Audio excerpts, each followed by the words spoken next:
Okay, welcome everyone. My name is Tristan Claridge and I'm the convener of this ongoing webinar series that's run by the new International Social Capital Association. In this session, I'm going to be giving a presentation about exploring the limits of social capital. This is an idea that I first came to about 5 years or so ago when I was working with organizations who wanted to build social capital. And they were asking about, well, how much do I invest? How much do we need to invest in this? And that I couldn't really give an easy answer to that, because building social capital, we all agree, is good, but how much can we build it? Can we just continue to improve it indefinitely and just continue to spend and invest in this thing? And will it just continue to get better and better and better? And I realized that there are limits. It's not something that can just be continually improved. There isn't sort of a utopia that we can strive for, but there is a balance between the things that are good and the things that perhaps aren't so good. And we can understand that a bit better by exploring what these limits might be. And since I started going through that exercise, which I started about 5 years ago, as I mentioned, it's really deepened my understanding of what social capital is and how we might go about building it in different kinds of contexts. And I now really design social capital building interventions quite differently than I would have done so before. So in this session, I've got quite a lot I want to try and cover, but really what I'm trying to do here is just introduce this approach and to suggest how we might go about exploring this kind of idea to change and deepen our understanding of social capital and how to build it. So the first thing I want to look at is how we currently go about building or improving social capital. What is the current state of the art, if you like, in relation to building or improving it? And then also look at what the normal amounts of social capital are and why they are. We don't tend to see groups with very, very low amounts of social capital or very, very high amounts. We tend to get a lot of groups that are just quite normal. And what are the reasons why that might be the case? I then want to explore what those main factors are that limit social capital, and I'll explain the methodology that I use to try and determine what those things are. And I think also importantly, how we can understand these limiting factors so that we can improve our initiatives to build social capital as well. I think that's one of the key takeaways from this. So if you were tasked with increasing social capital, what would you do? The core ideas that we tend to see going all the way back to the World Bank's initiative in international development is we tend to focus on building structures, building groups. We might create some cooperatives, we might create some natural resource management groups or savings groups. This is sort of societal level. In the developed world, we might focus on building associations, perhaps at sporting clubs, community groups, these kinds of things that can help to build social capital. Within organizations, we might focus on social interaction. Let's get people together, let's get people talking, socializing, and hopefully we'll be able to build social capital if we do that. And for individuals, the focus tends to be, let's just simply increase our network. Let's get to know more people. But I think if we were to be a bit more systematic about that, we might be able to use the dimensions framework to identify a whole lot more things that we can do. So for each of these items in this table, we could look at how we might be able to improve each of these things. And we might be able to generate a lot more ideas. And so I think that would be really a state-of-the-art kind of the best approach that we can come up with at the moment for how we might build social capital. And certainly we could generate a lot of different ideas from this table. We'd be able to implement and design them for any sort of context that we're interested in. It's going to be a bit different in every context that we're looking at. But then there's this question about, well, what's the limit? How much should we actually invest? And what would you do if we're working with an organization, say it's a medium-sized organization, has a few thousand employees across several different locations, or maybe even 50 different locations. So if we had a budget of $100,000, I'd say, well, that's a good start. We can tangibly do some pretty meaningful things with building social capital in this organization. Most organizations don't currently strategically or systematically try to improve or build social capital. So there tends to be some really easy, simple things that we can do to build social capital, like low-hanging fruit. We can very easily do it. We can have quite a big impact. But what we also tend to find in these organizations is there's some really negative patterns that often exist as well that can be really difficult to overcome. So there might be some really simple opportunities, but there's also some challenges there that we might need to work really hard to try to address. So if the budget was $1 million, well, now we're talking. I'd really feel like, okay, we can really get in there. We can really start doing this. I can see how we can really start building social capital and do some amazing work. But what if it was $100 million? Okay, do we just continue to do more of the same thing? I think like anyone who was working in this kind of space would start to worry that they'd just have to do more of the same. Like, how are we really going to use that resource well, $100 million, to really produce the kinds of results that would provide a return on that investment? And so what if the goal is not merely to make social capital better, but to maximize it as much as possible? What would we actually go about doing? So we could just keep building networks. We could organize more social activities. We could keep trying to improve trust and trustworthiness. We could continue to shape the nature of social norms, develop deeper shared understandings, all this kind of thing. But to me, this approach seems very haphazard. We don't seem to really understand the interrelationships between these kinds of things. We don't really seem to understand how much time or investment we should put into them. Ultimately, we don't really seem to understand the factors that limit social capital. And we know, vaguely speaking at least, we know there's a whole lot of things going on. There's non-linear relationships. There's potentially positive feedback loops or negative feedback loops. There's trade-offs, and there's factors that we don't normally consider to be part of the definition of social capital that we know can actually help us improve social capital. And I don't think they come out in that table on the previous slide that I showed using the dimensions approach. And ultimately, most of the things that I do when I build social capital aren't immediately obvious from that table. So I want to clarify a few things that I'm going to be talking about in this presentation, because I want to talk in general terms about patterns and trends and these kinds of general things. So you should think about it like me waving my hand. If I'm showing a diagram that's showing a shape of a curve of some sort of diagram, it's vague. It's a general kind of idea, rather than it being really precise. There's a difference between talking about an idea and measuring it empirically. And I'm very much more talking about ideas than presenting the results of empirical research that is specific and precise. So when I talk about the amount or change of social capital, I'm talking about it as if it's one single thing. But I think we can all agree that social capital is multidimensional, and in empirical terms, I think it would be difficult to try and claim, one number. We've got 26 social capitals, doesn't seem to make a whole lot of sense. But when we're talking in more general terms about the amount of social capital an organization or a social grouping has, we're just talking about a general idea. So my visual aids really just want to communicate those. It's not specific and precise relationships between variables. So if we want to start here, we want to sort of start with them by considering the starting point. So when strangers come together to form a new group, the question is, does it already have social capital? So two possible answers here, just really simply. Yes, it has some social capital, or no, it has no social capital at all.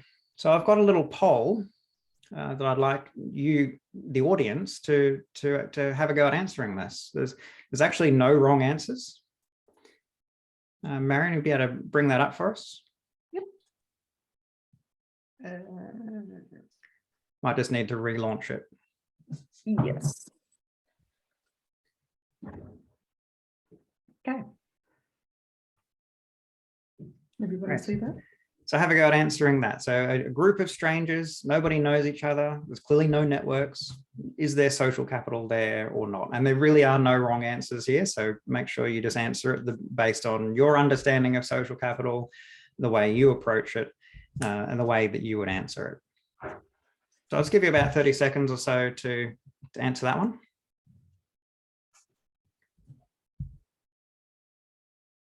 All right, the results are coming in. Got about a 60-40 split. Yeah. Yeah. All right, shall we end it there, Marion? Do you want to share the results with us?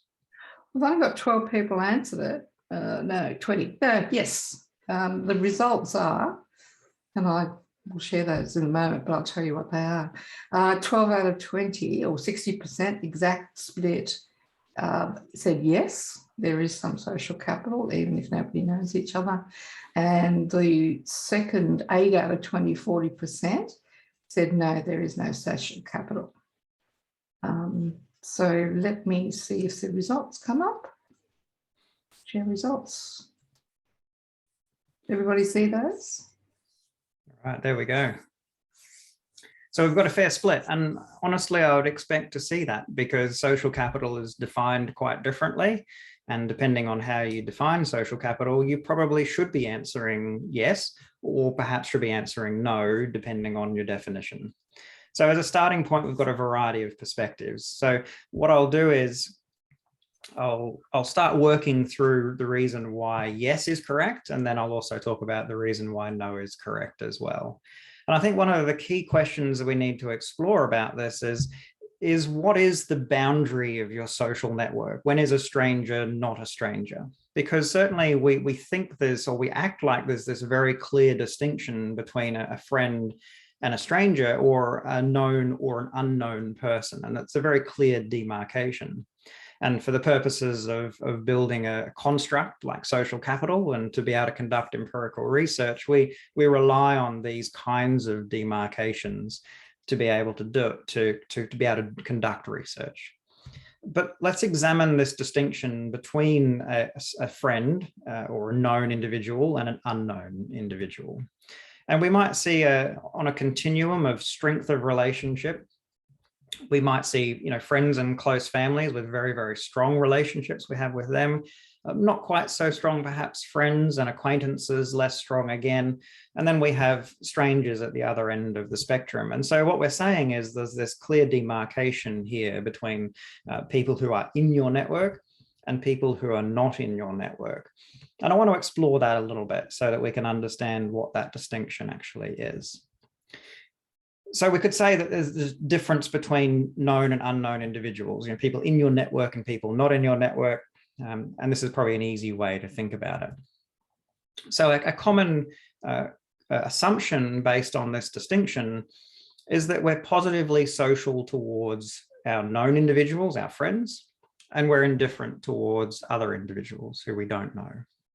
But if we actually explore that a little bit, the people we know, we're not friendly with all of them. We know them, so we know that they're good people, or perhaps we know that they're not, or we've had conflict or difficulty with them, or they've betrayed our trust, or they've exploited us in some way in the past. So we're not positively social towards everybody who we know. We're actually differently social based on our experience of them. The relational properties that we've built up over time means we're differently social towards them. And if we explore this assumption that towards unknown individuals we're indifferent, I think we find that humans are generally positively social. We're social creatures. We tend to cooperate and we tend to trust before we don't. So we could perhaps say that instead, towards unknown individuals, we're generally positively social.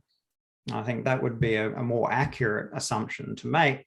However, it's still not really quite accurate, because even if we don't know people, we still recognize certain characteristics in them. We recognize their gender or their age or their ethnicity or religion or various other things, and we associate different characteristics with that. Even if we don't know them, we associate different things with them. We hold various predispositions towards all of these characteristics that we recognize, even in unknown individuals. So it'd be more accurate to say, really, that we're differently social as well towards unknown individuals. So we're really starting to break down this demarcation between a known and an unknown individual in a way that starts to blur things a little bit. Having said that, I think we can still make some general conclusions about our friends, our known individuals. We're hopefully more likely to be positively social towards people we're friends with or people we know, and we might try to distance or remove people we don't particularly like from our network. So we probably still can make some generalizations, but it's not obviously not as clear as a clean demarcation as we might think it suggests. So I want to explore this a little bit more. So what I've put here is the source of influence for a strong relationship, such as a family member. The source of influence isn't just the relational influence, so the things that we've learned about that person and the trust and the norms that we develop with that person, that's the relational influence. We also have structural or social influence from outside the relationship as well that plays an influence on the nature of social action in that relationship. You know, wider societal norms, our systems of government and our laws and all of those other systems that also place an influence. But we would say in general, again, we're talking in very general terms, in a strong relationship, relational influence should have the majority of the impact. But of course, with an enormous amount of variety between relationship and relationship, different personalities, there's a whole range of different factors that could influence how much relational influence there is relative to structural influence. So highly variable based on a range of different factors.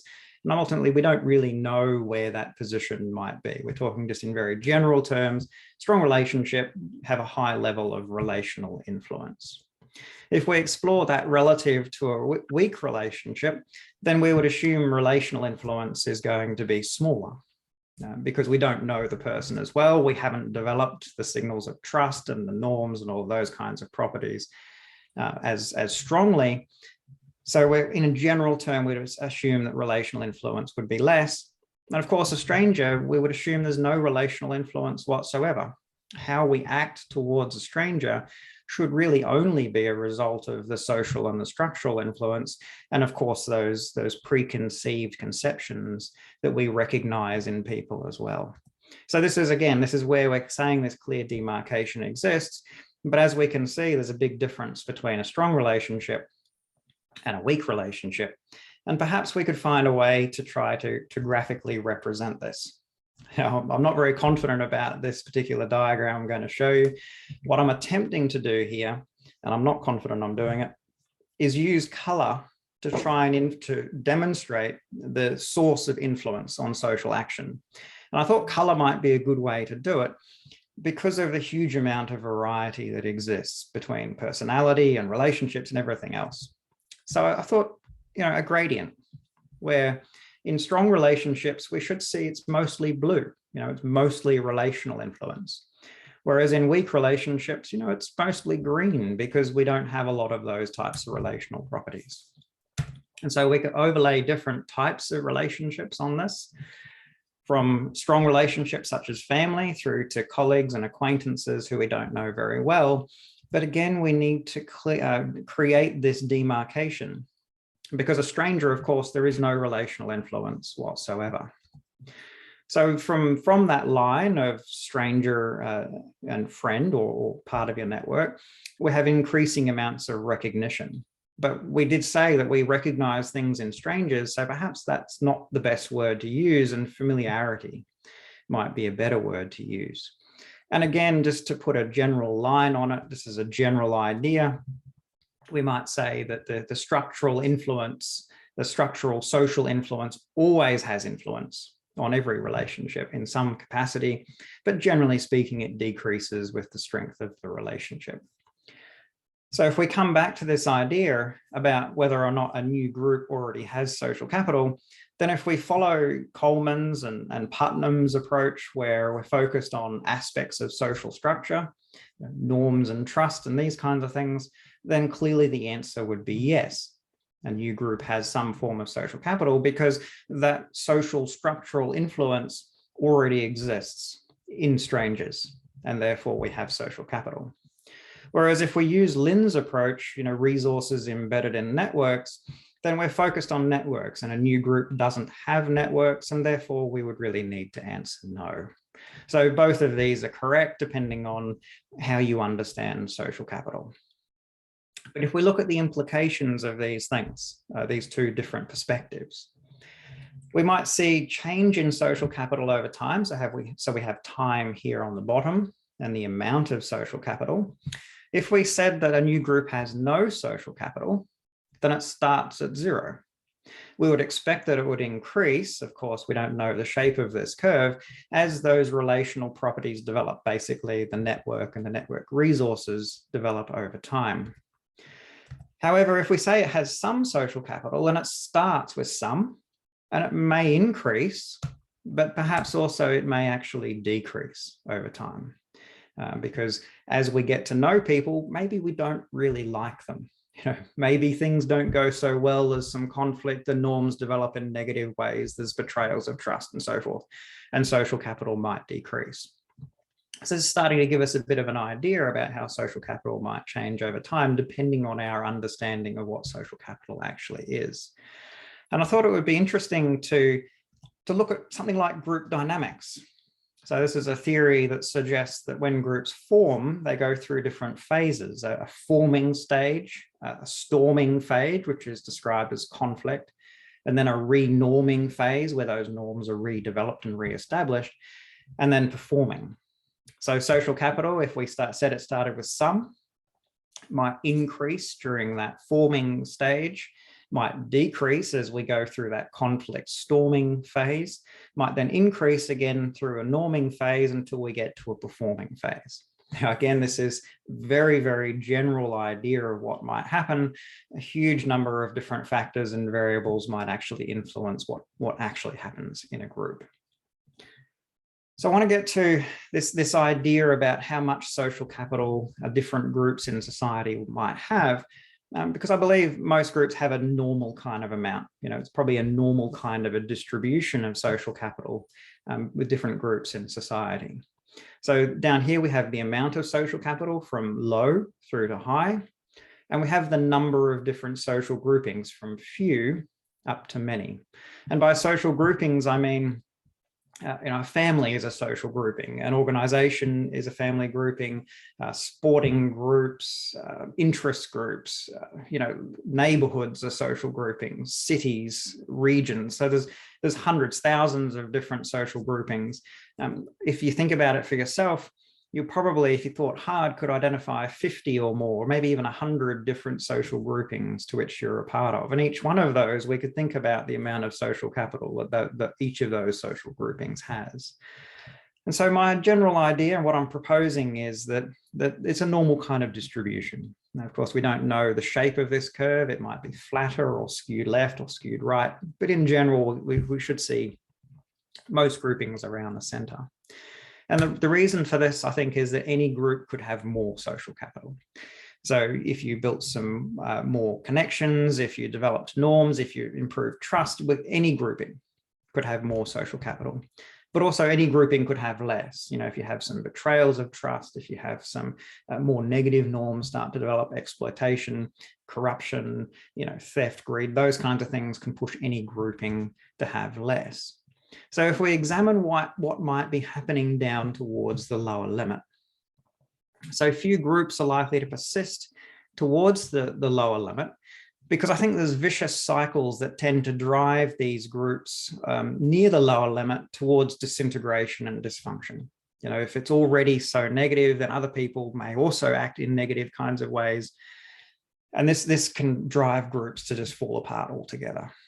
There's also inefficiencies that might actually provide motivation to improve it. If things are bad, you want to do something about it. So it might be sufficient motivation to drive it further towards more social capital to the right in this diagram. We may also see interrelationships between dimensions that tend to produce these more virtuous cycles. So if you do have really low social capital and you do start to change things, then you might end up with effectively a positive feedback loop that enhances social capital. If we try to establish shared goals and narratives, for example, that can lead to shared norms and obligations and enhance feelings of trust and identity, and we might actually start to see things improve quite rapidly. So I don't think a lot of groups are just going to persist down at this very low level of social capital. If you think about what is net neutral, so the reason for a social group existing, we want it to be productive, we want it to do various things. It probably gets to a point where the costs of the social grouping outweigh any advantages that it might produce. And I'm suggesting that maybe this net neutral line is here, and that groups actually exist below what is actually positive and worthwhile for the group to exist. You'd think the group should just fall apart, give it up, disband, but the group persists. And why does it persist? Because it's part of an organization. And so they can't just quit their job. They need their job, so they persist, even though it's unproductive effectively to maintain this social grouping, and for all sorts of other reasons that might cause these to exist. So this is just an idea that perhaps this is kind of zero benefit from social capital, and we might actually have some groups that exist below that line. So let's consider the top end. Why aren't there a lot of groups up at this higher end? And I think there's many reasons. Some aspects of social capital are fragile, such as trust, and a betrayal of trust can do an enormous amount of damage. So high social capital groups could very easily, because of the fragility, be pushed back to the left towards lower levels of social capital. It also requires investment over extended periods, but is susceptible to that kind of lasting damage as well. We also see non-linear relationships, so we might see diminishing benefits over time. And we also see, with some factors of social capital, inverted U-shaped relationships, which actually create disadvantage when we get up to those higher sorts of levels. And I also think that many cultures systematically and consistently underestimate and undervalue and underprioritize the importance of social factors, basically of social capital. And so all of these processes combined are likely to result in relatively few groups at this higher end. And so the end result is that we have a lot of groups that basically sit in the middle, that have a normal average kind of amount of social capital. If we take this idea that new groups have some social capital, then we might actually expect new groups to form somewhere to the left of the average, because over time you would expect them to improve their social capital and move more into this area. But of course, this is a very general idea, because they could also go the other way as well over time and have less social capital. So what influences this average? Why is it in this particular place here in the middle? We haven't quantified what this is. This isn't 26 social capitals, because that doesn't really make any sense. But what influences this position? And I think there's a range of factors here, from history and culture and norms and beliefs and worldview, narratives, understanding the importance and benefits of sociability. If we don't understand that, then it's not going to be as high as it perhaps might otherwise be. The role and the nature of coordinating institutions, all of these things are kind of keeping the amount of social capital in the center. But the key question we really have is, what can we do to push it to the right? What can we do to increase the amount of social capital that these social groupings have? And so what I started doing, this is the methodology that I use to go about investigating this, is I started with the dimensions of social capital and their components. And for each, I considered how it was developed, how it was strengthened, how it was changed, and what may ultimately limit its continuous improvement over time. And from these hundreds of different items, I created themes, because I wanted to group them together and see if there's some general ideas that we could group together. And there really are. There's hundreds of different ideas about what this might be. And so on the following slide, I've encompassed the majority of these ideas I identified into just a few themes. So if we talk about the limits to social capital, the first thing I want to add is the physical limitations of space and time. We only have so much time we can use to build relationships. And space is also a factor. In person is better than not in person. It needs to. So space-time is kind of one of these overarching cuts across all of these dimensions. So I've placed it at the bottom here. But we also have limits associated with individual characteristics and competencies, and particularly the limits of human cognitive abilities and biases. And I'll get into this a bit and explain it, but there's a whole lot of individual characteristics that can limit the amount of social capital that we might have. There's also trade-offs between social structure and organization. You know, we can create rules and we can create institutions and we can create these things, but they have benefit, but they also carry costs as well. And so there's trade-offs between these different things. Another big category is the challenges of reaching and maintaining shared understandings. So to be able to socialize, we rely on these kinds of shared understandings, but it's a real challenge. And particularly the constraints of human language in order to be able to communicate that effectively I think is a big limiting factor. And we also have trade-offs between self-interest and collective interest. You know, we want to act in individual benefit and get the best for ourselves.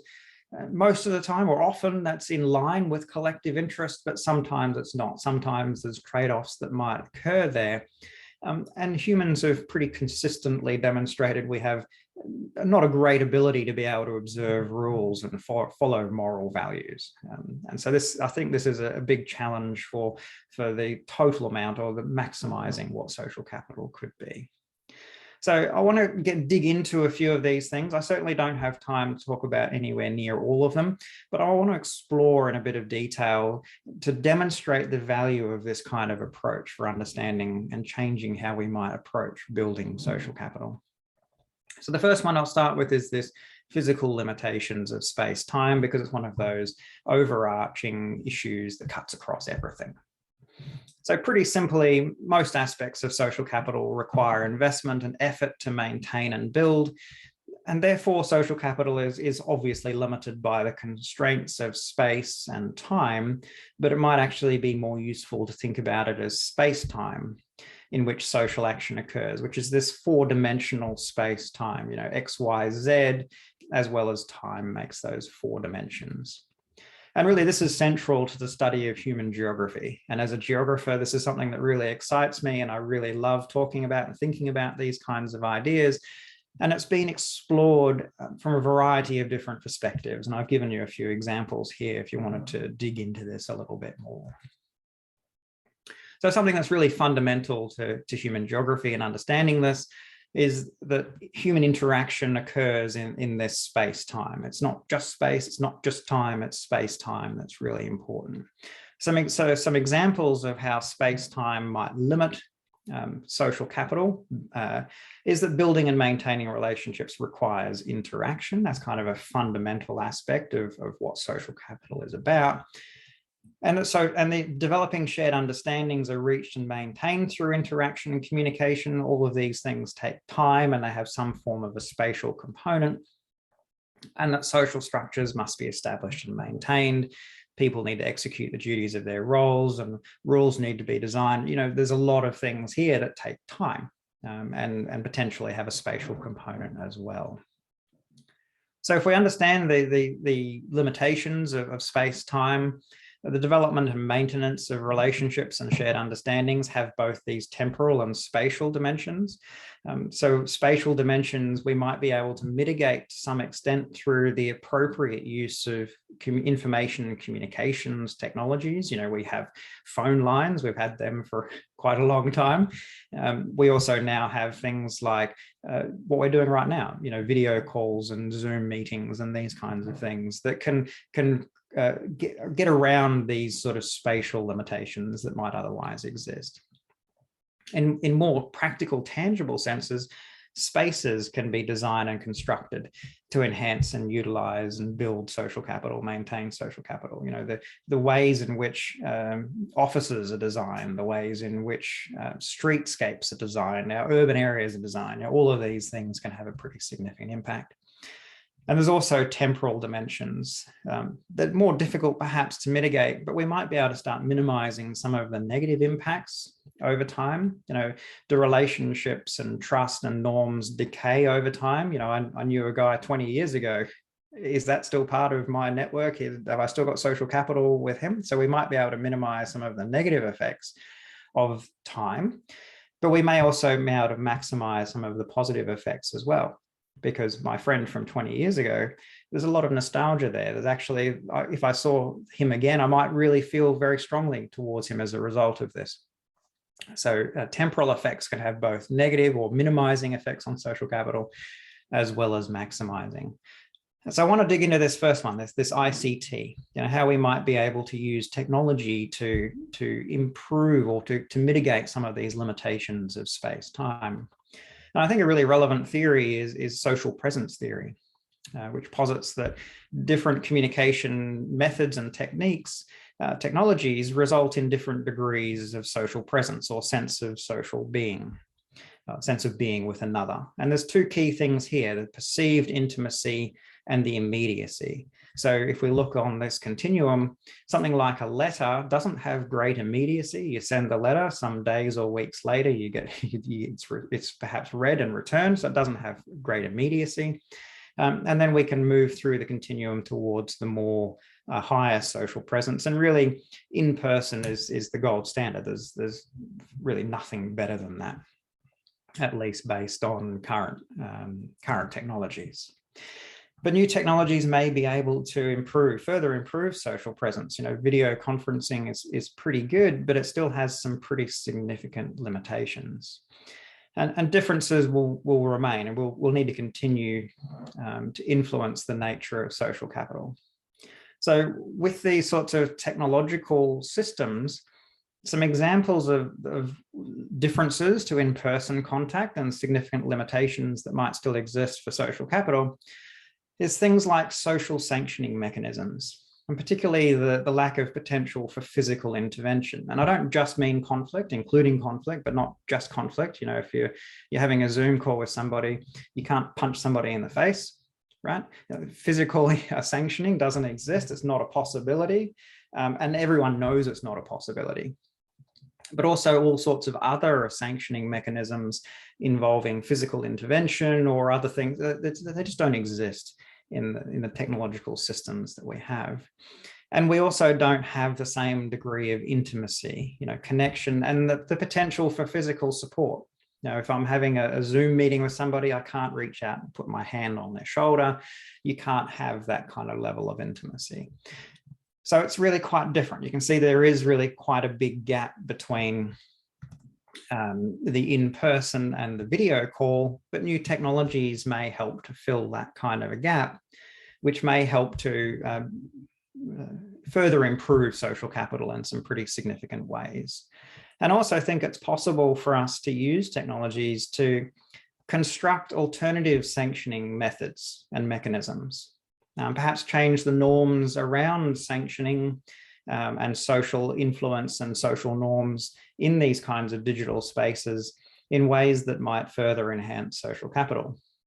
And on the intimacy side, I think also we could perhaps develop some new skills and change norms about communication that may mitigate some of these kinds of issues. I can't reach out and put my hand on somebody's shoulder and physically support them, but I could actually learn some high empathy, compassion kinds of ways of communicating to be able to communicate to them using words the same kinds of sentiments that might bridge that gap at least a little bit. So if we talk about design and use of space, there's a significant body of knowledge in urban planning about this, about designing for sociability and the ways in which space can support social action. So one of the key ones is looking at the privacy of social spaces. So we have spaces that are completely private, like homes, and spaces that are public, like public squares, and various things in between. Restaurants are semi-public because you can go there, but maybe you can't. And private courtyards, similarly, there's some degree of privacy. They're not fully public, but they're certainly far more public than the inside of somebody's home. And really for social capital, we need a variety of these different kinds of spaces to facilitate different kinds and types of social interaction that can occur. Another way to think about this in a little bit more detail is that not only do we have public level of privacy, but we also have different types of ownership as well.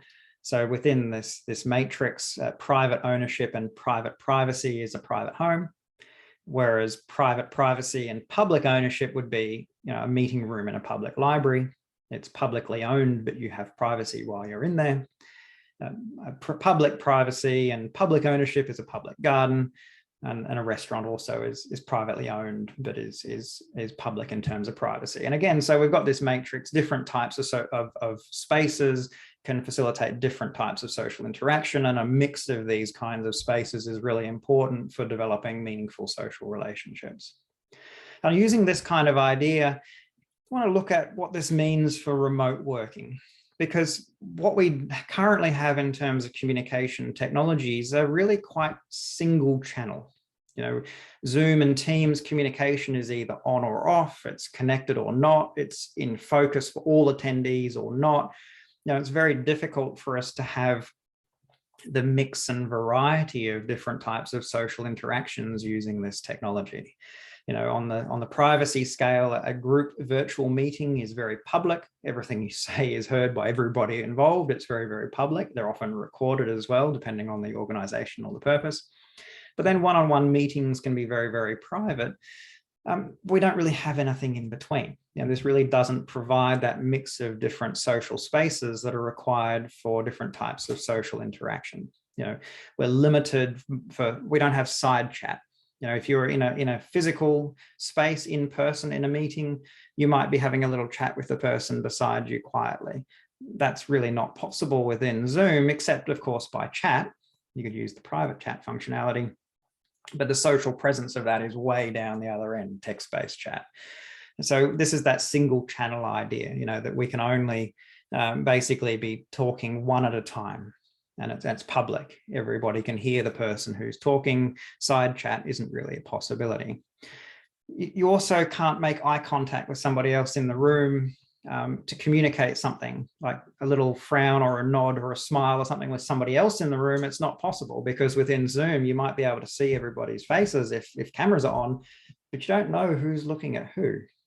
So you can't have that kind of, subtle types of interaction.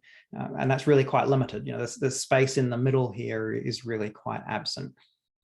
But also a whole lot of other things too, like how do you pick up on a conversation? In person in an organization, you walk into the tea room, a conversation's happening, you pick it up, you get exposed to it, or maybe you don't get involved, but you observe it. Those things don't happen with remote working because you're either connected or you're not. And this can be a real limitation in creating the types of social spaces that can produce social capital in meaningful ways. So I think a lot of work really needs to be done using this idea of social capital and different social spaces to develop new technologies and ways of using our technologies to build social capital. I think it's an amazing and exciting area of research and work that's currently underway. Fascinating stuff.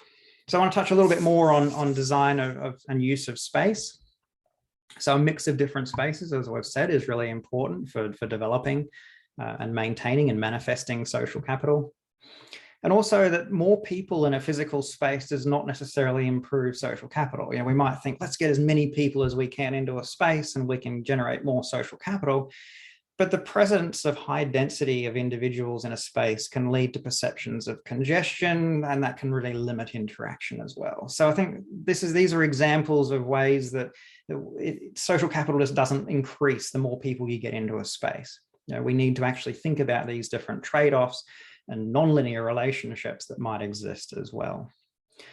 So space can facilitate opportunity, but also create an inclination for social interaction and exchange. If a space is sterile and harsh and unpleasant to be in, you might not want to interact in that space at all. And so we can design these spaces in these ways. And architects and urban planners, they know this. This work is being done, and it's one of the reasons there's so much interest from those areas. So most urban spaces are designed for other purposes, but nonetheless, they're very important for spaces for interaction.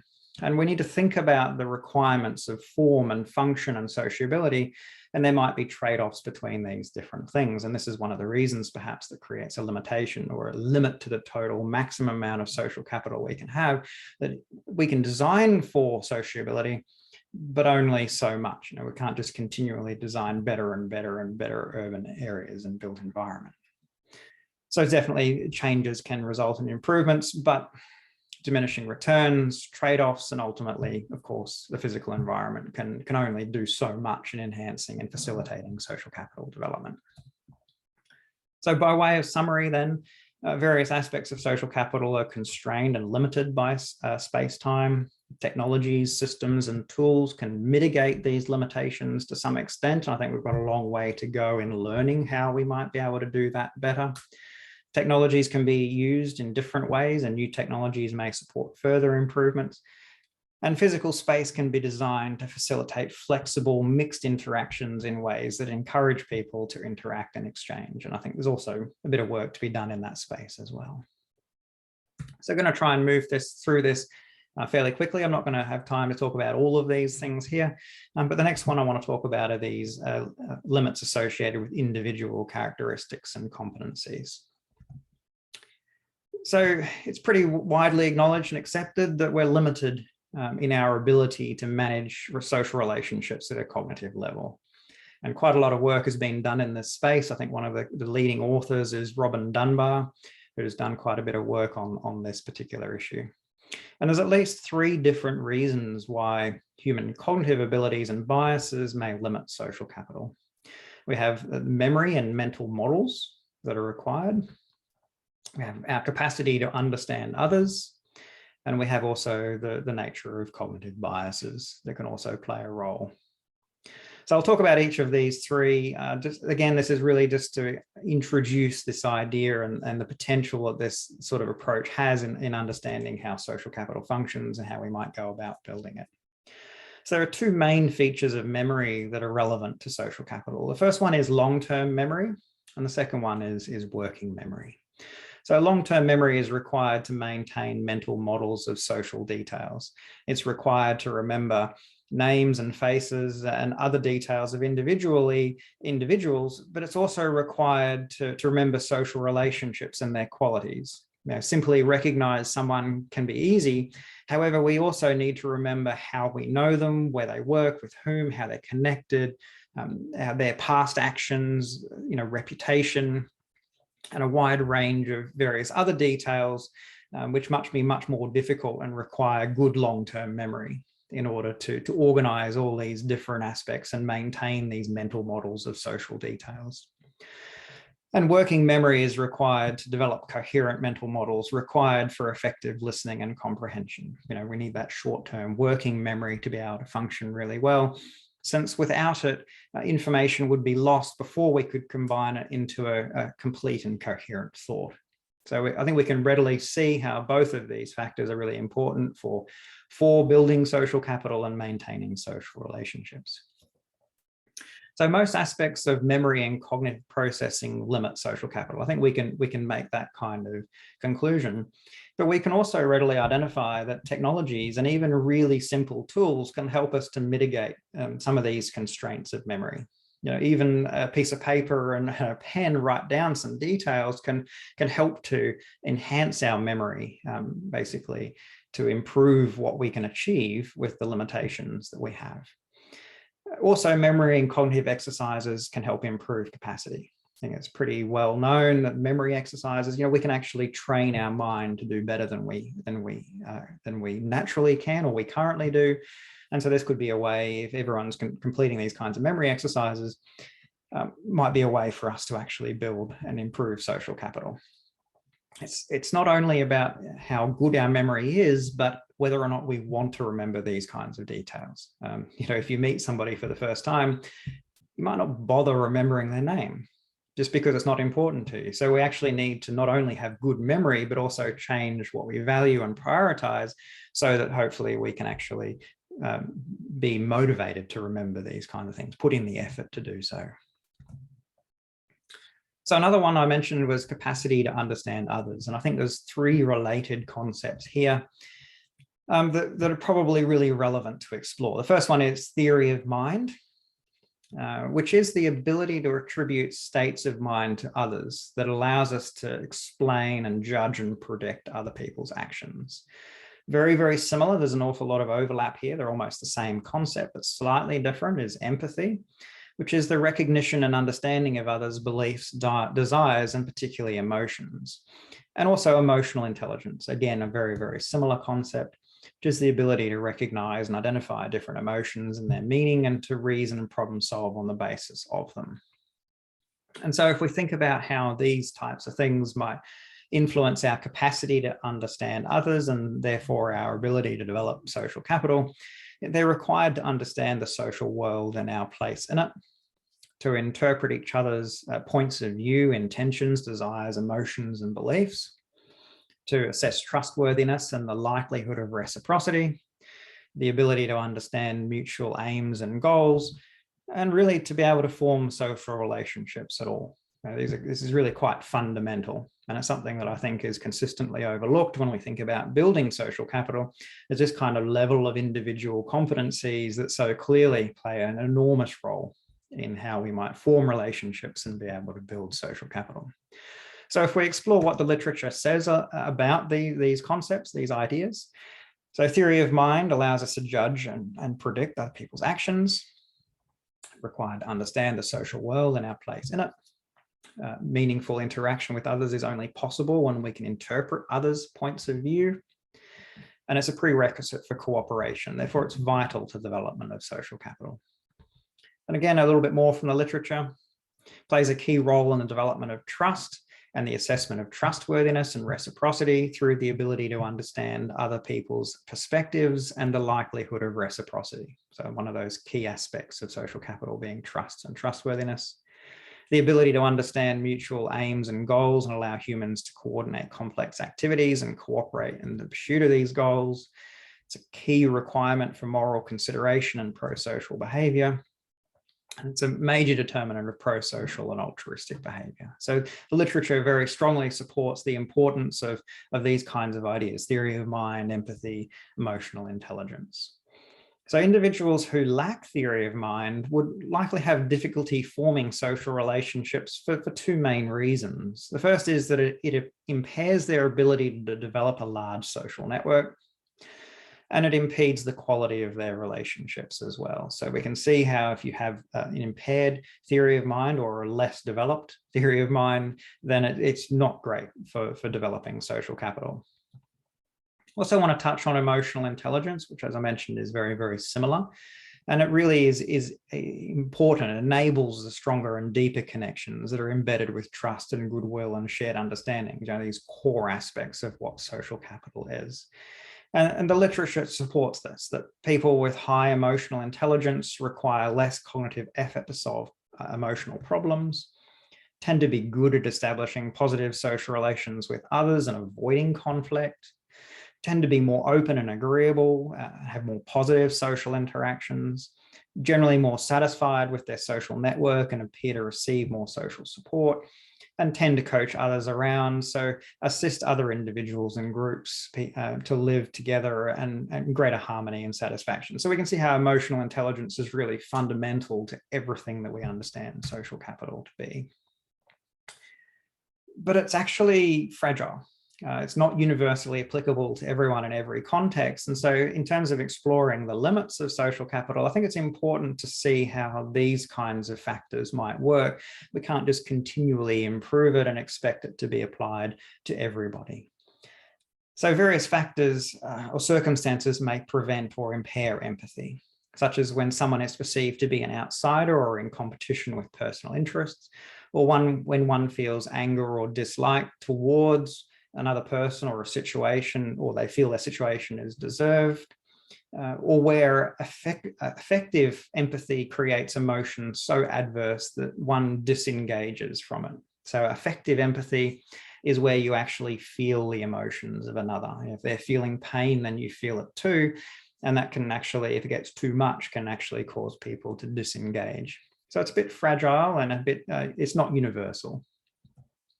It's also uneven and conditional as well. So we're far more likely to feel empathy for in-group members than out-group. That's pretty obvious. And we know that really quite well. And we tend to empathize more with people, with friends, with people who are part of our ethnic group, who we feel belonging with, who we feel identity with. And it's easier to feel empathy for someone who we believe is similar to us than it is for others. And the reason really is it's easy to create those mental images that provide an understanding of their experiences and emotions if we feel like they're like us and their life situation is like us. And so that might provide some explanation for the reason why we often say social capital is stronger amongst people who are similar. A bit more, we experience social exclusion. When we experience social exclusion from our in-group, we may temporarily have impaired capacity for empathetic understanding. So when we're excluded, we may temporarily not feel empathy towards our in-group, and cooperation may be undermined in that sort of situation. And there tends to be powerful motivations to not care about or help out-group members. And research has really supported this idea that out-group members' suffering may dampen empathetic responses compared to in-group suffering. And it may also elicit pleasure, particularly where there's sufficient separation of the us and them, or victim dehumanization. And so we can definitely see that empathy is really important, but it's not applied universally. It can be quite even and conditional and fragile as well. So if we explore how this might limit social capital, empathy really relies on observation and interpretation of cues, which may not be overtly expressed, or may not be expressed at all, or may be misinterpreted. And if we think about remote working, again, coming back to that kind of idea, the communication of those cues is often impaired relative to in-person, which can result in not observing them, not understanding them, or whatever it might be. Some cues are universally understood, whereas others are culturally prescribed based on shared understandings. And if we don't have those kinds of shared understandings, then we can't interpret them. Basically, developing shared understandings, as we know, takes time. And that's, again, potentially one of those things that can limit social capital. Language cues must be interpreted within the context of background understandings to find meaning. So the importance of these kinds of shared understandings. For example, when someone says something, we must rely on shared understandings to fully understand the meaning and the implication to provide any sort of basis for empathy. And if we don't have it, we can't do that. This is all really reinforcing how important shared understandings are for realizing empathy, and the relationship between shared understandings and empathy goes both ways. So although there are uncertainty about how theory of mind is developed, it appears it can be improved with practice, and there's certainly exercises and strategies that can be used to do that. And the literature supports the same thing for emotional intelligence and empathy, that it can be improved. We can actually work on this and improve it. It's a cognitive ability. But there's no research that investigates any kind of maximum level. And it seems a little bit silly to even think about what the maximum level of empathy is. But does increasing empathy just simply increase social capital? We don't really know. There's no research that supports those kinds of ideas, if it was even possible to do that research in the first place. So it's not clear whether or not there may be any costs associated with these factors that may negatively affect social capital. I think all we can really conclude is that it's a vital cognitive ability. In general, more is good, but probably with diminishing benefits in terms of what might ultimately limit social capital. I've been talking for far too long already, so I'm going to skip over the cognitive biases. I'll provide these slides after if you want to explore it. There's 175 different cognitive biases that solve a range of different challenges and issues that we have. This codex, or the cheat sheet, if you like, for different cognitive biases is fantastic for digging into and exploring these different kinds of ideas. And certainly we don't have a lot of understanding about how these biases might distort our understandings and therefore may impact our ability to develop relationships, and therefore may limit and reinforce social capital in various ways. I think this is an area that needs to be explored in a lot more detail. I'm going to skip over a bunch of slides because this is taking far too long. As you can see, I'm really just trying to introduce the ideas and show what might be possible, but we could talk for hours and hours and hours about in detail about how we might explore all of these different areas. So social structure and organization, so we're embedded in these structures, so they enable, but also they constrain and provide the context for action. So clearly we can see immediately enabling and constraining, there's going to be trade-offs here in social structure and organization. I'm going to skip over most of this. So these aspects of social structure are often components of social capital. Networks, roles, rules, precedents, so forth are really important. And we can certainly create new roles and rules and so forth, but does this actually produce more social capital? And there's clearly trade-offs between the costs of a role, say rules and their enforcement, and whatever benefits that may exist. And we don't particularly well understand what they may be. But certainly there's a lot of research in organizational theory that might look at this in a bit more detail. All right, I'm going to skip way ahead. Shared understanding is fascinating. We just don't have time. Perhaps it needs to be another session. Shared language, I would love to show you that video. We'll just skip ahead. Okay, we'll go here. So this is getting towards the end. So for each of the issues discussed above, I think we can design intervention strategies to improve social capital. And for many of these issues, they're really quite obvious. And I think we already intuitively understand them. These aren't particularly unique ideas. A lot of organizations do talk about empathy and empathy training, or they talk about designing space in ways that can facilitate social interaction. So they aren't particularly unique, but I think within the context of social capital, they're a bit underexplored. And how we might be able to link these ideas to social capital is a big area of opportunity. So this approach focuses our attention on these things, and it provides an understanding of why they're important. That's what I think really social capital is all about. Allows us to prioritize these issues and communicate their importance to decision makers. And it's one of the key promises of the concept of social capital. It requires this strong foundational understanding of the processes involved, but social capital has that promise. It really can communicate these things in meaningful ways. So exploring the limits of social capital has helped us identify a range of factors that are not typically considered. That first slide I put up, even using a dimensional approach, I think there's a whole lot of things that we wouldn't have identified from this. Where does empathy and theory of mind and the built environment fit into this kind of a table? This table's great. We can identify a range of things from this, but I think the approach I've outlined for exploring the limits identifies a lot more things that are very relevant that might be important. So the lessons then for building social capital, things we can actually do to improve social capital. Whole lot of things about the nature of the built environment, use of technology to facilitate social connection and create different social spaces, the ways in which we might be able to actually supplement our memory, for example, develop these mental models of different relationships that we have, maybe even prompt or remind us to maintain different social relationships. Hey, it's been a month, how about you get in contact with this person who you haven't talked to for a while, to maintain those kinds of social relationships. Technology may play a really important role in those kinds of things. So memory development tools, I just talked about that one. Development of empathy and theory of mind, breaking down in-group and out-group predispositions can be really important if we think about it at a societal level. If I approach somebody who I don't know with a predisposition towards the characteristics that I'm recognizing in them, those negative predispositions reduce social capital. It means the starting point for social capital with that person is lower than it would otherwise be. And these predispositions, they're just stereotypes. They're not necessarily based on any real substance. They're these beliefs that are somehow developed over time. And then anything that's negative is going to impair social capital.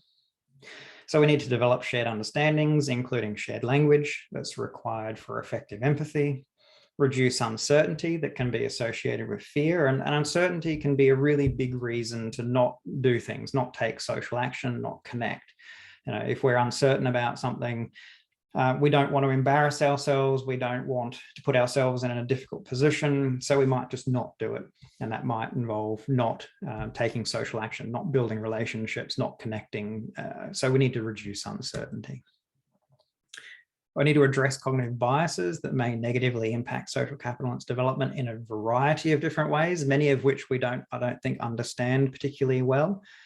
So more work needs to be done in that space. Create efficient and effective social structures, particularly that are inclusive, particularly eliminate corruption and nepotism and abuses of power that can really damage social capital and push towards the whole graph, really, towards lower levels of social capital. Ensure enforcement of rules and laws that are consistent and just. You know, these are really important things that can damage social capital that aren't readily identified, I think. Develop communication skills, including effective listening, which is related to theory of mind and so forth, but the ability to listen, the ability to communicate, the vocabulary to be able to express and use emotive language to facilitate improved communication. You know, language, I didn't get to talk about that, but shared language is something that's really important, and a lack of language can be a real barrier to developing social capital. And identify gaps in shared language and work to resolve them. And in general, try to avoid language that excludes. Like, it's very easy for us to just use familiar language, but not understanding that the person we're talking to or people we're talking to are not familiar with that language. And that would create a barrier or a level of exclusion and really impair and diminish social capital development. And identify uncertainty of interaction and work to resolve those. So bridging those shared understandings, creating more certainty about how we might interact with different social groupings. So a lot covered, a huge number of references. Feel free to look at the video later and pause this if you want to dig into anything that was covered. And sorry for rushing through a big part of that, but I really just wanted to introduce the general idea and get your feedback and ideas about how useful this might be. Thanks, Tristan. We've been having an interesting discussion in the background, and you've given me ideas on company directors and boards of directors for future research. So in my previous thesis, somebody said that they didn't they had to decide what the why directors were doing it before they'd be trusted. So that's interesting. Anyway, we'll go to the questions. Lovely.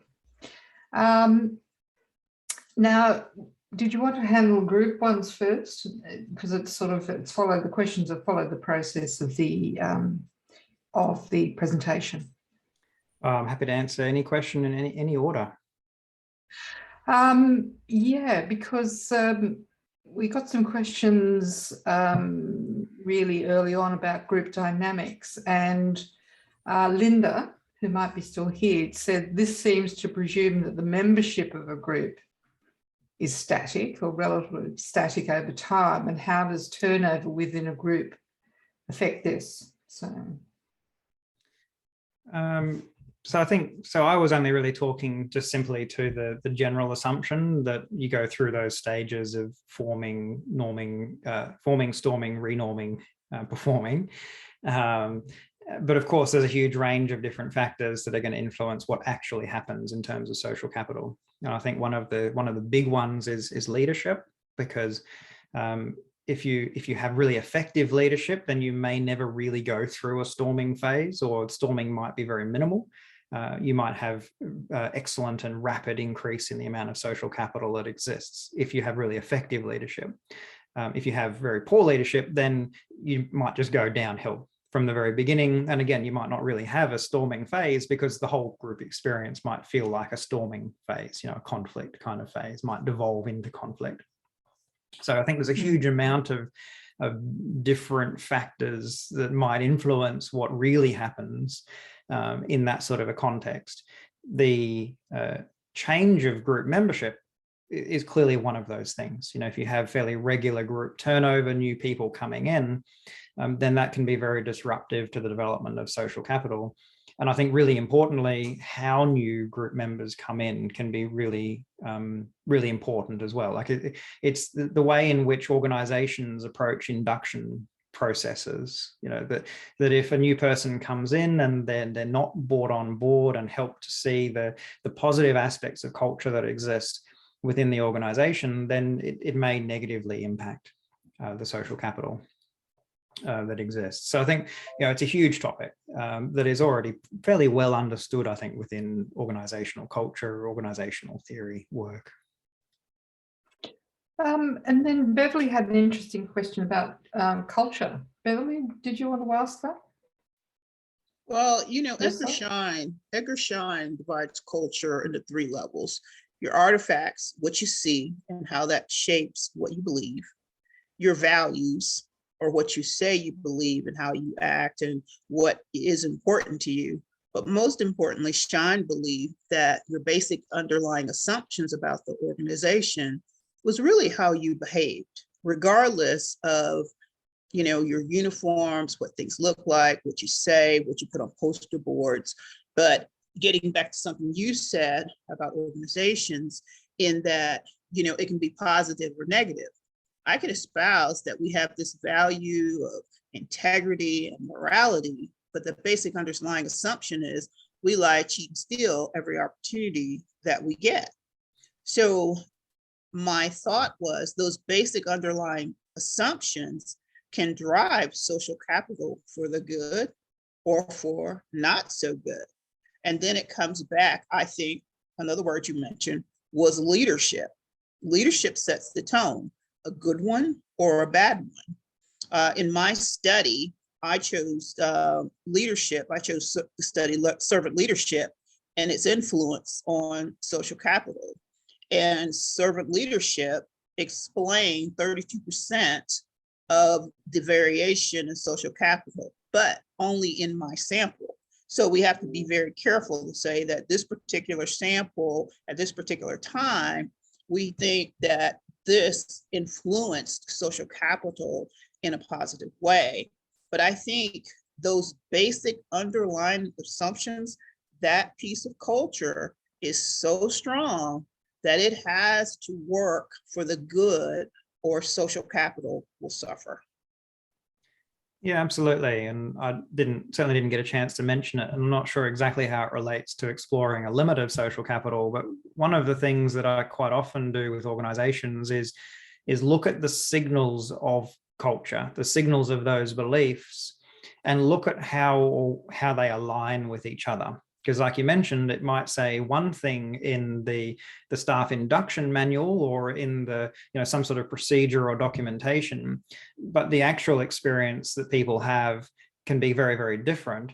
And in fact, the meaning and significance of certain policies may contradict what it is, some other sort of policy or general idea of the organization. And it's not necessarily that it does just contradict.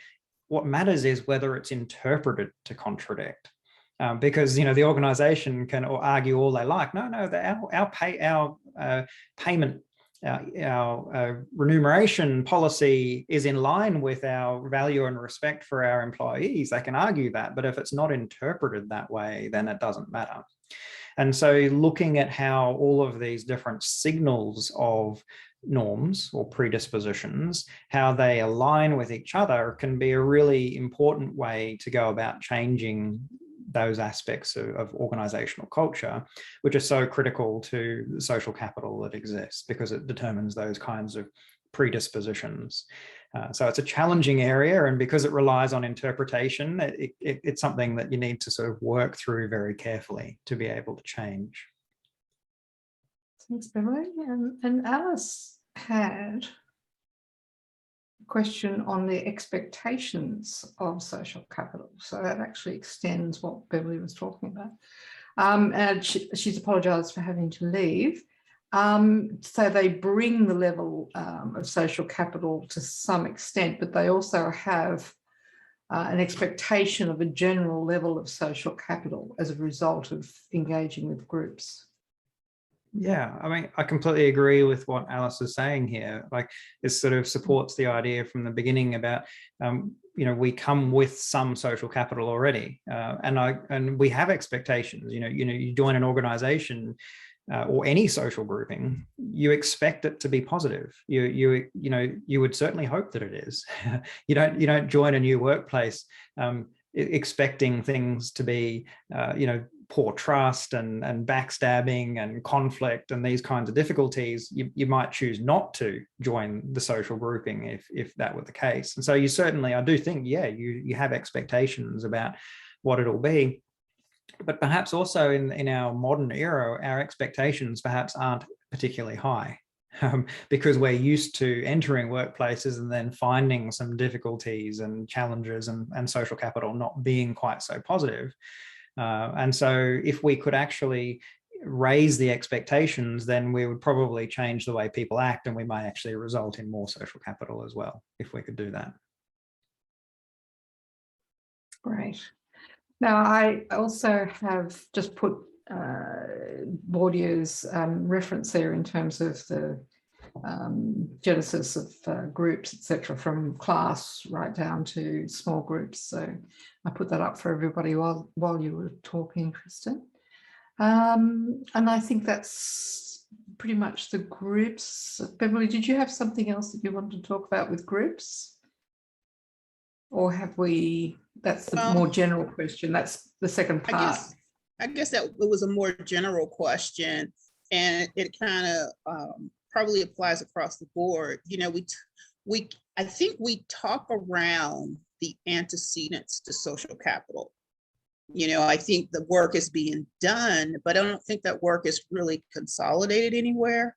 How do we predict social capital? Can we predict social capital? What are those things that foster social capital? We talk about them, like I said, in my study, servant leadership explained 32% of the variation. Okay, great. But that's not across the board. That's just in one, unique sample and population.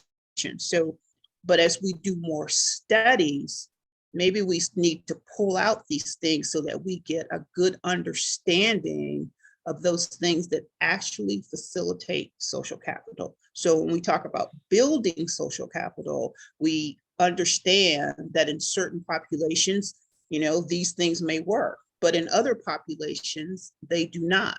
So that we get a better understanding when we walk in the door as a leader or as a member of an organization or a particular group, what we should expect, how we should expect it, because there are a number of situations where that in-group and out-group is really, really powerful. And to, I've been I don't want to say victim, it's probably a good word, of being the person with the authority, but being in the out-group because what I had to do was not popular. So now, how do you build that coalition? It would be very different than walking into a place where, oh, we're so glad to see you and we love you. But I think we need to understand, given where we are, what are the best antecedents to build social capital? Yeah, and I guess I'm hopeful that this kind of approach to exploring the limits might help us to consider what some of those things might be. When I read the literature, I quite often see the sources of social capital really being things that are simply correlated with social capital. And so we might just see things just being listed, age and gender and family and education, and all of these things are sources of social capital. Okay, they are, but that doesn't help me to understand how we might go about building, changing what social capital is. And so my hope is that by going into more detail and exploring the things that limit social capital, we can really focus our attention on those things that do create or build or drive social capital development in ways that we haven't necessarily particularly considered before. Things like the built environment, things like our use of technology, things like the in-group and out-group effects we know are really powerful, but how can we still feel belonging at the same time as not exclude out-group members or produce negative social capital towards out-group members? And I think there are ways to do that by changing our perspective towards these kinds of issues, towards who and what outgroup members are. Maybe it's as simple as building empathy and theory of mind can help to reduce those negative outgroup effects at the same time as maintaining positive in-group effects. These are the things I think are really exciting work that still needs to be done. Great, thank you, Ms. Beverley. Herb's had his hand up. Sorry, maybe in for some time I didn't notice, but if anybody else would like to ask Tristan questions, if you'd like to put your hand up, but over to you, Herb. Oh no, it wasn't so long. Thank you. With regards to what you were saying, Tristan, about empathy as a prerequisite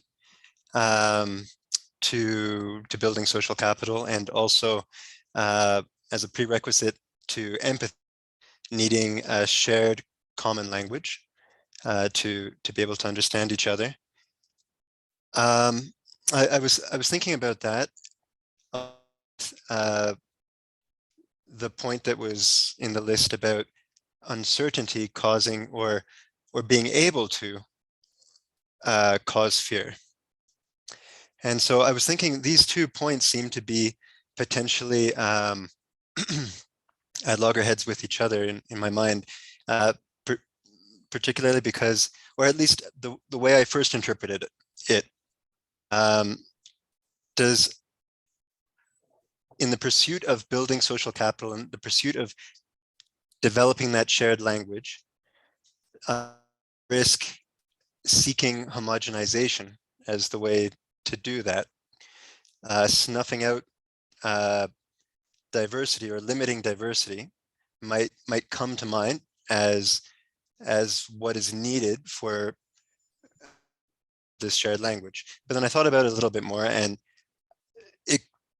I think people could fall into that trap of thinking that that's what it means, but really we could expand our language, we could expand our understanding if we can get past this association between uncertainty and a little bit. So I think and accept that in diversity there will always be a degree of uncertainty. And so along with the other things you mentioned, such as empathy, emotional intelligence, I think another tool that is needed in that kit might be learning to be more okay with uncertainty. And I think I think we are more comfortable with the situation of, oh, I don't know, I don't understand that argot that the person is using, but I don't feel offended by it. I don't feel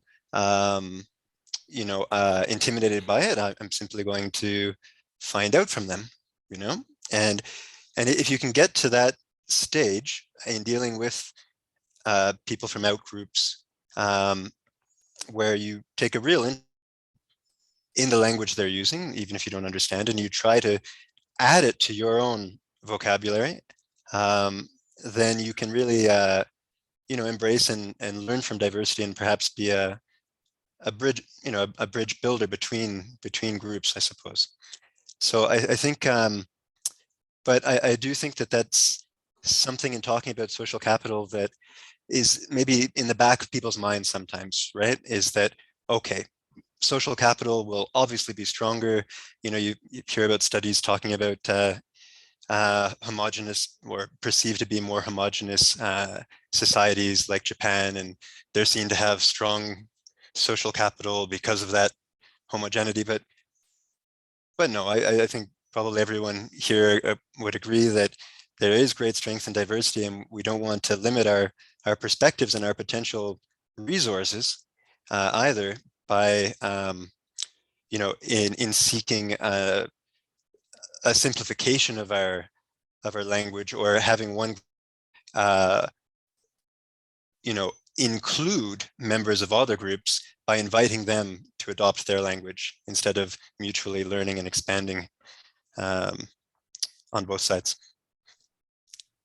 Yeah, I think you made a range of really great points. And I think that it also emphasizes the complexity of social capital as being such a broad umbrella term that includes so many different aspects. I had hoped to be able to cover the limitations of social capital in one webinar in an hour, and I clearly bit off way more than I could chew and barely got through half of what I wanted to talk about, which was barely a fraction of the total number of things that I wanted to say as well, or clearly made some important decisions about what to leave out.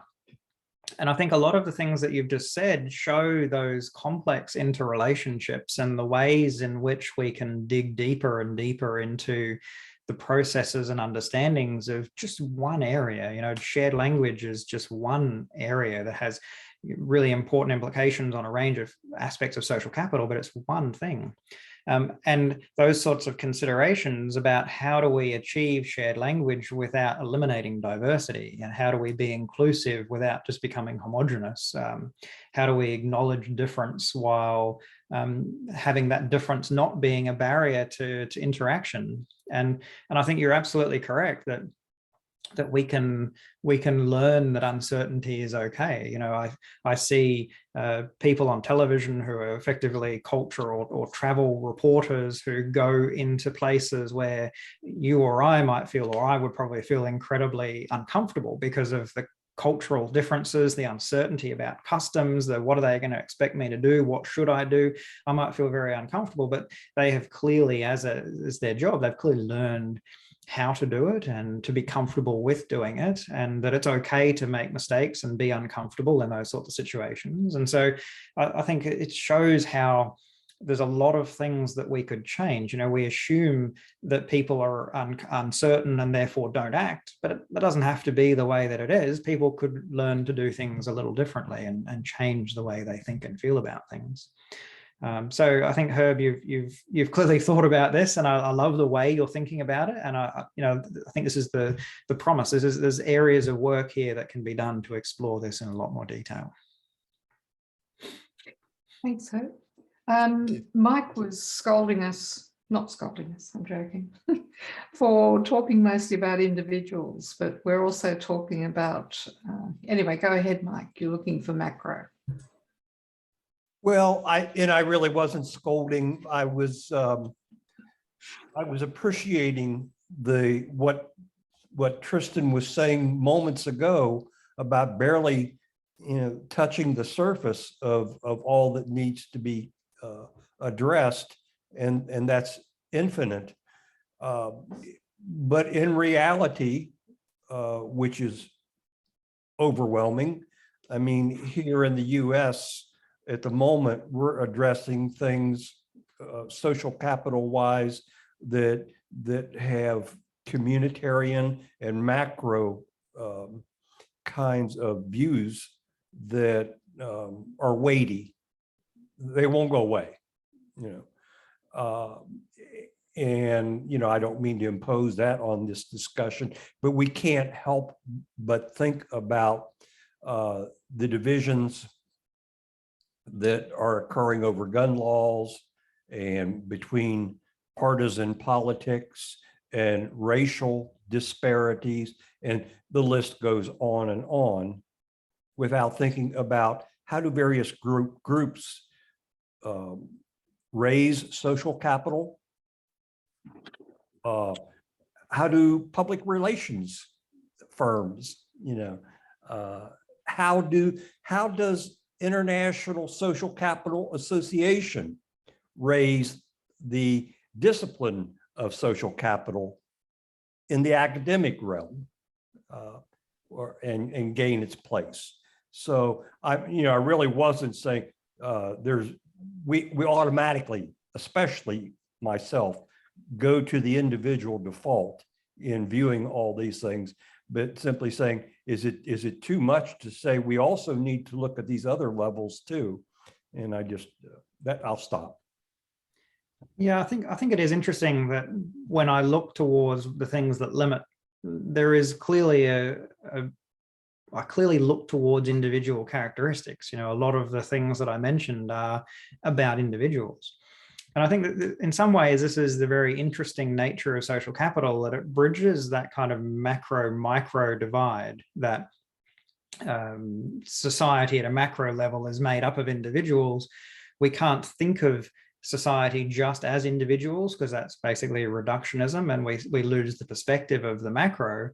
But at the same time, when we look at the kinds of social action, predisposition towards others that exists, then we are talking about those things that individuals hold towards others. And that does bridge the micro-macro divide.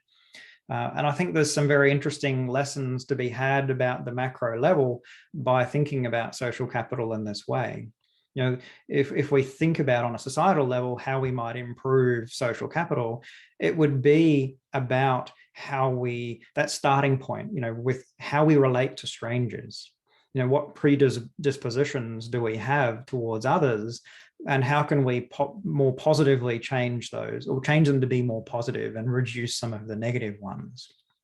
You know, growing up in Australia, I heard very multicultural society, but I heard a lot of very negative predispositions towards certain racial or cultural groups, or even religious groups. And so people were entering interactions or social action with these people who are strangers with these negative predispositions. So to improve social capital at a macro societal level, to me, is about changing those predispositions so that they're not negative, they're more positive. How we go about doing that, of course, is far more challenging. Would one, and I'll stop at this, would one possibility be that we certainly encourage personal perspectives? We don't want isolated perspectives. Is that a reasonable train of thought? Yeah, I think so. I think it is really about empathy, you know, about our ability to understand others' perspectives. I think to some extent the irony here is this is what we're talking about is effectively, you know, the golden rule of almost all religions in the world. You know, have some sort of an idea of do unto others as you would want done to yourself. And so I think this kind of general principle of understanding other people's emotions and needs and seeing them as human and having the same kinds of needs as yourself, I think is really quite fundamental to changing social capital at a societal level. And it was empathy that, you know, prompted me to raise this, and I'll hush. I'm done. Thank you. Thanks, Mark. I think the last question, exhaustion levels must be keeping me interested. From Emma, we've been working on the actual question in the back, in the chat, but he's talking about refusing to involve themselves in marine conservation because of fish supply. But Emma, where are you? Yeah. I'm just reading this question. Can you unmute? Sorry. Hello, all. Good morning from Indonesia. Can you hear me live right now? Yes. Okay, thank you. Tristan, I want you give me some suggestion, please. I mean, as we know that among the small-scale fishing community, patron-client relationship is pervasive. But when a marine conservation project is being introduced, too often middlemen are excluding themselves, not excluded from the project, but they are excluding themselves from the project. So that, you know, sometimes as a community developer, we are a bit stressed because these middlemen are really powerful actors in fisheries dynamic. Do you have any suggestion to include the middlemen again into the menu of the discussion? Thank you. Well, it sounds like a question of empowerment and ownership and involvement. I think what we quite often see is that there's quite a big gap between, say, international development or experts, university people, government people. There's a big gap between these people and the everyday, fisher folk or people who are on the ground who are actually involved in the activities in question. There's a gap in education and therefore in language, in understandings, cultural differences of perspective, differences of need, these huge variety of differences. And we really need people in between. We really need leaders of, the people who are on the ground, and leaders and perhaps other representatives or other local experts. And these are the people who can bridge that divide of language and education and perspectives of need and all of these kinds of things. And so typically the way to get them involved is for them to feel like they're valued, they're important, they're empowered, they have ownership in it. If the government and the university and the experts come in and say, this is how we're going to do it, then those people in the middle may disengage to some extent. Well, you don't know the local context because I don't want to be involved kind of attitude. So I think it's really that careful engagement process that needs to be done quite carefully to acknowledge and respect their knowledge and their value and their way of understanding things. One more thought on that. I think we so often see experts acting like they know best, but whereas really it's the people on the ground who are doing it, involved in the activity, regardless of their level of education. They have intimate knowledge of the situation that experts can't possibly have. We conduct ethnographic research to try to gain that information from them, but they know it intimately. And I think quite often we really need to respect that and value it and communicate that respect and value. Thank you, Tristan. Thanks, Tristan. I've just suggested to everybody that we might like to finish the formal recording, but people are welcome to stay on and chat afterwards. Is that all right? Yeah, I think that's a good idea. I'll just hit stop. Before I do that, I'll just mention that we've got ongoing webinar series on social capital, and we have presentations just about every week. So check out the International Social Capital Association website for more information about the events that we have coming up. They're all free, they're all inclusive, everyone's welcome to attend, and of course invite other people as well. So I'll end the recording there. Thanks everyone